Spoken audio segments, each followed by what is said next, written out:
alcohol and drink. 100 years ago today, downtown Atlanta was shaken and stirred. A celebration like the 4th of July or the New Year's Eve peach drop to come. The 18th Amendment to the Constitution kicks in. Prohibition 100 years ago today and tonight. Now, in the center of 5 Points at midnight on January 16, 1920, a towering effigy of John Barleycorn was placed on top of a funeral pyre containing an illegal moonshine still. Leaders and citizens poured contraband whiskey onto the pyre as the massive crowd cheered. 24 hours earlier, Atlanta police arrested a drunk and disorderly man who tried to burn the John Barleycorn effigy. Whether in protest or excitement is not known. All this created by divisive politics in America. It was urban versus rural then. Evangelicals leading the charge against the spirits.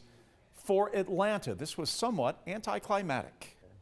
Georgia at that time was definitely used to prohibition by this time. Atlanta and Fulton County had tried it in the late 1800s, and they had finally passed, the temperance movement had passed Georgia state prohibition before national prohibition. Mr. Smith says a lot of Atlantans that broke the prohibition law, hey, they found themselves on a Georgia chain gang. Nonetheless, Atlanta had a lot of booze running and blind tigers. It was often called the wettest city in the South. He didn't think that was true. He thought New Orleans was wetter, but there's a lot of drinking here. Local politicians not worried about drinking. They could drink in private clubs in downtown Atlanta or their homes. They had lots of liquor. A few blocks from the Temperance Party, they knew what was going on. Decatur Street, Atlanta's only major integrated section, was lined with saloons and dance halls, providing immigrants and African Americans with something that the rest of Atlanta seemed to deny them, and that was a sense of community.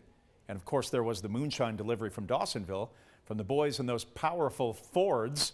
The 18th Amendment, by the way, was repealed by the 21st Amendment December 5th, 1933, but we were still feeling the ramifications of Prohibition as much as a year ago with the Sunday liquor laws. You remember those? Oh, sure, absolutely. Interesting. Thanks, Jeff.